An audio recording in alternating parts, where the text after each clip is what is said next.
ब्राह्मणान् बाध्मानं तु कामादवर्वर्जसं हान्याच्चित्रवर्धोपाय रुज्येज्जं कर्पूरनिपः। मनुस्मृति 9वां अध्याय श्लोक नंबर 248। नमस्कार दोस्तों, मैं अविनाश दास रेशनल कबीर यूट्यूब चैनल में आप सबका हार्दिक स्वागत करता हूं। साथियों, चैनल को सब्सक्राइब ना किए हों सब्सक्राइब करें, शेयर करके वीडियो को सभी जगह तक पहुंचाएं। जैसा कि आपको मालूम है, मैं बहुत दिनों से मनुस्मृति पर स्ट्रीम कर रहा हूं। कभी कभी छूट जाता है लंबे समय तक और फिर मैं फिर से जारी करता हूं। साथियों, अभी 9वां अध्याय में हैं। ये बहुत ही महत्वपूर्ण अध्याय है। पिछले एपिसोड में मैंने बताया था कि दंड का स्वामी वरुण है। वरुण जल का देवता भी माना जाता है। वैदिक भाषा में वरुण को जल का देवता भी कहा जाता है और दंड का स्वामी कहा जाता है। तो पिछले एपिसोड में मैं आपको बताया था कि दंड का स्वामी वरुण है और वरुण जो है राजाओं का मालिक है। लेकिन ब्राह्मण जो है संपूर्ण जगत का मालिक है। ऐसा जो है पिछले एपिसोड में मैं आपको बताया था। श्लोक नंबर 244 से लेकर के श्लोक नंबर 247 तक, जिसमें यह बात आई थी दोस्तों कि अपराधी का जो जुर्माना में लिया हुआ धन है या जब्तीकरण में लिया हुआ धन है, उस धन पर अधिकार है वरुण का। इसलिए उसको पानी में बहा देना चाहिए, राजा द्वारा उपयोग नहीं करना चाहिए, क्योंकि वरुण जो है राजा का भी स्वामी है और दंड का भी स्वामी है। लेकिन साथ साथ यह भी बताया गया था दोस्तों आखिरी श्लोक में कि वेद पारंगत जो ब्राह्मण है, वरुण से भी ज्यादा अधिकार उसका है, क्योंकि वरुण जो है राजाओं का स्वामी है, दंड का स्वामी है, लेकिन ब्राह्मण पूरे जगत का स्वामी है। इसलिए जुर्माना में लिए हुए रकम को और जब्तीकरण किए हुए रकम को कोर्ट को चाहिए, राजा को चाहिए कि वो वेद पारंगत ब्राह्मण को दान कर दे। ये बात हमने पिछले एपिसोड में आपको बताया। अब आगे क्या कहते हैं दोस्तों, उसको भी मैं आपको बता देता हूं। पिछले एपिसोड में एक बात और आई थी कि जहां का राजा पापियों के धन को नहीं लेता, मतलब जो अपराधी हैं उसके धन को अपने राजकोष में नहीं लेता, मतलब जैसे आज के हिसाब से कहेंगे तो रिजर्व बैंक ऑफ इंडिया में जमा नहीं करता, ये अपने वित्त विभाग में भी जमा नहीं करता, राज के किसी उपयोग में नहीं लगाता। वहां क्या होता है, वहां समय से दीर्घजीवी मनुष्य पैदा होते हैं और जो है वैश्यों के बोए हुए धान अलग अलग उपजते हैं, बालकों की मृत्यु नहीं होती है और अंगहीन कुब्जे इत्यादि नहीं पैदा होते, मतलब वहां विकलांग पैदा नहीं होते और बिना बूढ़ा होए कोई मरता नहीं है।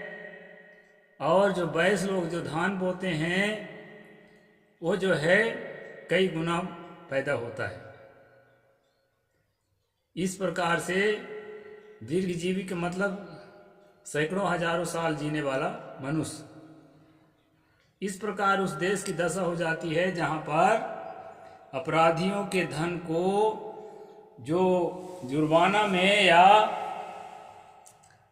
जब्तीकरण में वसूला गया होता है, उस धन को अगर वेद पारंगत ब्राह्मण को देंगे, राजकोष में नहीं उपयोग करेंगे, तो वहां ये फायदा होगा, ऐसा मनु ने बताया। साथियों, मनु गलत था कि अच्छा था, ये बताना मेरा कोई उद्देश्य नहीं। लिखा क्या है ये बताना मेरा उद्देश्य है, ताकि हम जाने कि हम वही हैं कि उससे कुछ ऊपर भी आ गए हैं। ये जिस जमाने में लिखा गया था उस समय की जो मानसिकता थी, उसी मानसिकता में हम जी रहे हैं। देश में संविधान लागू है, ठीक है, लेकिन हमारे दिमाग में कौन सा संविधान लागू है, ये समझने के लिए बहुत अच्छा अवसर देता है मनुस्मृति का अध्ययन।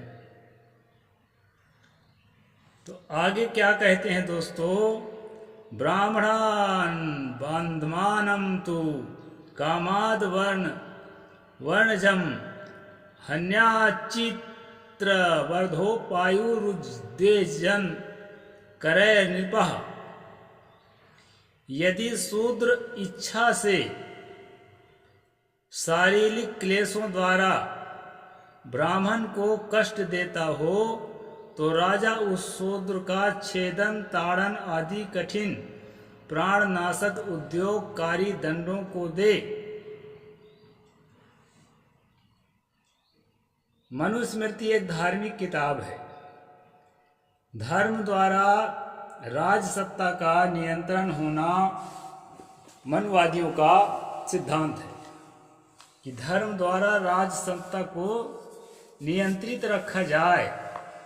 और धर्म क्या है दोस्तों, इनका जो धर्म है वो है जातिगत व्यवस्थाओं को बनाए रखना। यानी जो शूद्र जाति के लोग हैं, ओबीसी हैं, लोधी हैं, कुर्मी हैं, तेली कलार हैं, यादव हैं, ये जो शूद्र जाति के लोग जिसको कहा जाता है, इनकी धार्मिक व्यवस्था में ओबीसी समुदाय के लोगों को शूद्र जाति कहा जाता है। इसमें कई जातियों का नाम गिना गया है, इसमें अचरज मत करना। समय समय से मैं आपको दिखाया भी हूँ और आगे अध्याय में आता जाएगा तो और दिखाता जाऊंगा। बहुत सारी जातियों का नाम इसमें गिना है। तो इन जातियों को, जो ओबीसी जातियों को जिनको शूद्र कहा है मनु की भाषा में, शूद्रों के लिए बताया है कि यदि वो ब्राह्मण जाति के लोगों को शारीरिक क्लेशों द्वारा ब्राह्मण को कष्ट देता है, यानी कोई कोई अपने आप को सक्षम पाता है, बहुत ज़्यादा प्रताड़ना नहीं झेल पाता है, तो प्रतिशोध के लिए तैयार हो जाता है, प्रतिकार करने लगता है कि नहीं सहेंगे हम तुम्हारा जुल्म। ऐसा करके प्रतिकार के लिए जब तैयार होता है तो सहोगे कैसे नहीं तुम हमारा जुल्म, सहने के लिए ही तो पैदा हुए, शूद्र पैदा हुए हो। तो ऐसा करके दोस्तों जोरा जोरी से जब उसको सताया जाता है तो क्या करता है, वह भी प्रतिशोध लेने के लिए तैयार होता है, मार काट के लिए भी तैयार हो जाता है, हिंसा के लिए भी उतारू हो जाता है, मरता क्या नहीं करता। तो इस तरह से जो है, यदि शूद्र इच्छा से शारीरिक क्लेशों द्वारा ब्राह्मण को कष्ट देता हो तो राजा उस शूद्र को छेदन, ताड़न, छेदन का मतलब है किसी का हाथ काटना, किसी का नाक काटना, किसी का कान काटना, किसी का जीभ काटना, मतलब जहाँ कटिंग करने की बात है शरीर के अंगों को, उसको छेदन कहते हैं दोस्तों। और ताड़न का मतलब है पिटाई करना, मतलब जिसमें खून ना निकले ऐसा वाला मार जो मारते हैं उसको ताड़न के तहत माना जाता है। तो छेदन, ताड़न आदि कठिन प्राण नाशक उद्योगकारी दंडों को दे। अभी अभी जो है रामचरितमानस पर कंट्रोवर्सी हुआ था दोस्तों, वो शूद्र ढोल गंवार शूद्र पशु नारी सकल ताड़ना के अधिकारी, तो वहां पर सभी ब्राह्मण जो है उठ खड़े हुए और ये बताने लगे कि ताड़न का अर्थ होता है शिक्षा देना। ये ताड़न शब्द आया तो मुझे याद आ गया दोस्तों कि यहाँ पर ताड़न का अर्थ जो है दंड देना ही लिखा है, मनु ने भी याद आ गया तो मैं बता देता हूँ। तो ताड़न आदि कठिन प्राण नाशक जिससे कि वो मर जाए। ऐसा पीटो कि मर जाए, ऐसा काटो कि मर जाए। यानी चक्कू से गोद गोद कर मार डालो या डंडा से पीट पीट कर मार डालो। प्राणनाशक, ताड़न छेदन आदि प्राणनाशक उद्वेगकारी दंडों को दे। शूद्र को ऐसा दंड देना है। ऐसे थोड़े कि धीरे से वो करंट छुआ दो सट से मर जाए। और अपराध क्या किया हुआ रहता है? शारीरिक क्लेशों द्वारा ब्राह्मण को कष्ट देता है। दोस्तों, निरपराध को सजा देना गलत तो है ही है, लेकिन अपराधी को सजा देना भी अच्छी बात है। लेकिन तब ये माना जाएगा दोस्तों कि ये जाति विशेष के लिए कानून बनाया गया है। वहाँ पर जहाँ डिस्क्रिमिनेशन हो रहा है वहाँ पर थोड़ी समीक्षा तो करनी पड़ेगी कि कानून जो है हर जाति के लिए एक अपराध का एक समान दंड होना चाहिए। तो जहाँ पर ब्राह्मण को जो है एक तृण अर्थात घास का जो टुकड़ा होता है उससे मारना भी पाप बताया गया है। वहीं पर अगर ब्राह्मण को थोड़ा कष्ट दे दिया तो शूद्र को जो है ताड़न छेदन आदि प्राणनाशक उद्वेगकारी दंडों को दे। इस प्रकार की धर्माज्ञा द्वारा राजनीति को नियंत्रित करने की बात मनु ने लिखा या इस ग्रंथ के रचयिता ने लिखा। आगे कहते हैं दोस्तों, यावान वध्यस्त वधे तावान वध्यस्त मोक्षणे अधर्मो निप्रदेष्टे धर्मस्तु विनियच्छतः। जितना ही अपराध व्यक्ति को मारने में राजा को पाप होता है उतना ही अपराधी को छोड़ने में पाप होता है। इसलिए अपराधी को दंड देने ही राजा के धर्म की रक्षा होती है। अपराधी को छोड़ने में, जैसे अभी तत्कालीन घटना में जो सांसद के घर में तोड़ फोड़ किया गया है तो कई लोगों को गिरफ्तार करके तुरंत जमानत पर छोड़ दिए। और इसी तरह से यदि उसके जगह पर योगी राज की जाति के लोग न होते और जाति के लोग होते तो उनको तो जेल में सड़ाते रासुका लगा करके कि आप जो है कानून का उल्लंघन करके जो है असंवैधानिक तरीके से गुंडागर्दी करते हो। तो यहाँ पर मनुवादी लोग भी मनु को पूरी तरह फॉलो नहीं करते हैं।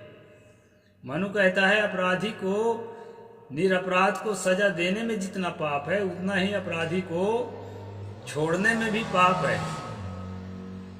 यह बात अलग है कि इसके हिसाब से ब्राह्मण अपराधी नहीं होता है चाहे जो हम कर ले।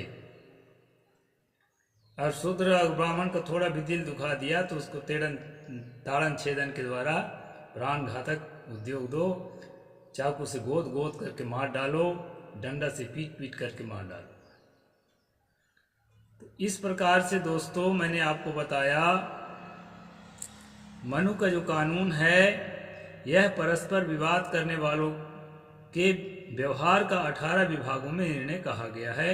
उत्तोयम विस्तरस्तो मिथो विवदमानयो अष्टादशसु मार्गेषु व्यवहारस्य निर्णयः।